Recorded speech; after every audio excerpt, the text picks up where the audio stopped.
तो hello guys, मैं हूं रोहित राय और आज हम बात करने वाले हैं इजराइल पे। तो इजराइल इतना छोटा देश है कि उसे वर्ल्ड मैप पे अगर आपको देखना है तो जूम करना होगा।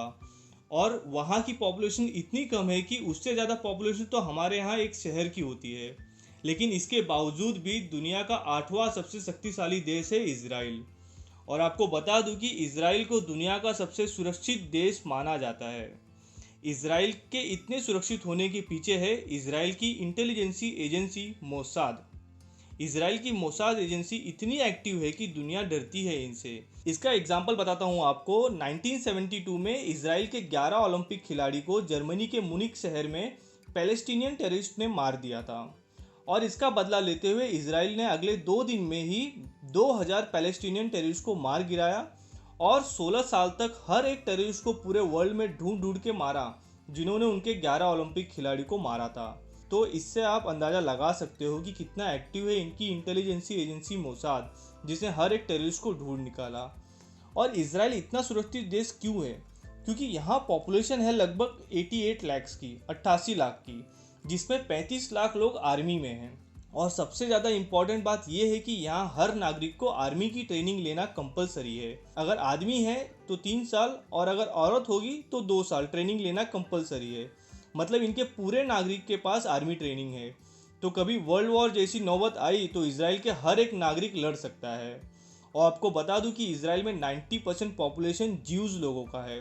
ज्यूज़ को हिंदी में यहूदी बोला जाता है। तो जो लोग यहूदी धर्म को मानते हैं उन्हें यहूदी कहा जाता है। और इसराइल की इतनी तरक्की में पूरा हाथ यहूदियों का ही है। तो थोड़ा पीछे चलते हैं और जानते हैं इसराइल के इतिहास के बारे में। तो पहले यहूदी लोग यूरोप के कई शहरों में रहते थे, लेकिन जब 1933 में हिटलर ने जर्मनी की सत्ता संभाली तब से उसने कॉन्सेंट्रेशन कैंप्स बनाने स्टार्ट कर दिया और जहां चुन चुन के यहूदियों को रखा जाने लगा।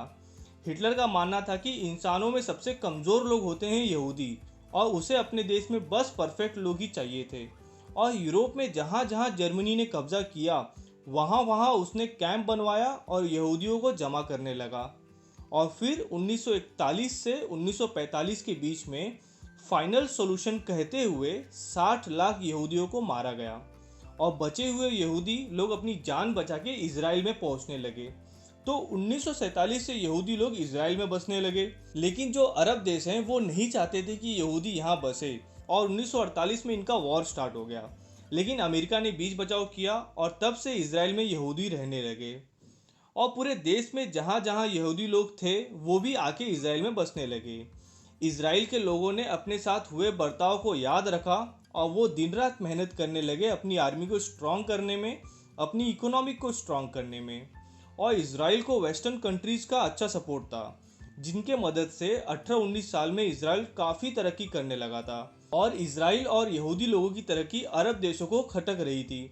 और इसी बीच अप्रैल 1967 में इसराइल और सीरिया में अनबन हो रही थी और उसमें इसराइल ने सीरिया के 6 फाइटर जेट को मार गिराया। अब अरब देशों में इसराइल के खिलाफ आक्रोश और बढ़ गया और मई 1967 में, मई 1967 में सोवियत यूनियन ने इजिप्ट को बोल दिया कि इसराइल इजिप्ट पे हमला करने वाला है।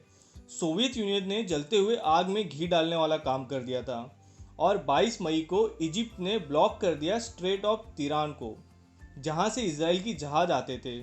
और इजिप्ट, जॉर्डन, सीरिया और इनके आसपास के देशों ने इसराइल पे अटैक करने का प्लान बनाने लगे। और ये देश इसराइल से कई गुना पावरफुल थे और इसराइल को भी इनके प्लान के बारे में मालूम चल गया था। इसराइल को ये भी मालूम था कि अगर ये लोग इन्हें एक साथ अटैक कर दिया तो बचना मुश्किल है।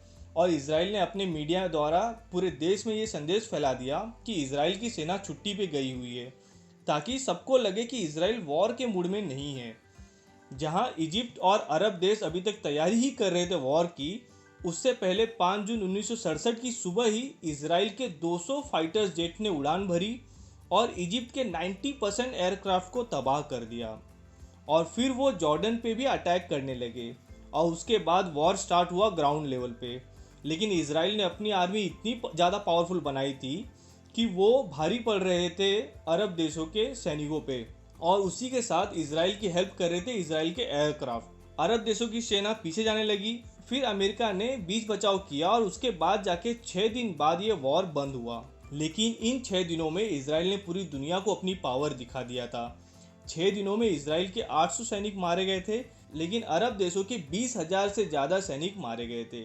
इजराइल ने इजिप्ट, सीरिया और जॉर्डन के काफ़ी इलाकों पर कब्जा भी कर लिया था, लेकिन बाद में कुछ इलाके वापस कर दिए। और आज इजराइल इतना पावरफुल देश बन गया है कि पूरी दुनिया इनसे डरती है। अब इजराइल नए नए हथियार बनाता है और खुद तो यूज़ करता ही है, साथ ही साथ दुनिया भर में इसे एक्सपोर्ट भी करता है। और भारत भी अपने लिए हथियार यहाँ से ही इंपोर्ट करता है। तो गाइस, पूरी दुनिया को इनसे सीख लेना चाहिए कि अपने आसपास इतने विरोधी होने के बावजूद, इतना छोटा देश होने के बावजूद, इतने कम लोग होने के बावजूद आज इजराइल इतना शक्तिशाली देश बन गया है। तो आई होप गाइस आपको ये वीडियो अच्छा लगा होगा। तो अभी के लिए बस इतना ही, आपसे लेता हूँ विदा। धन्यवाद।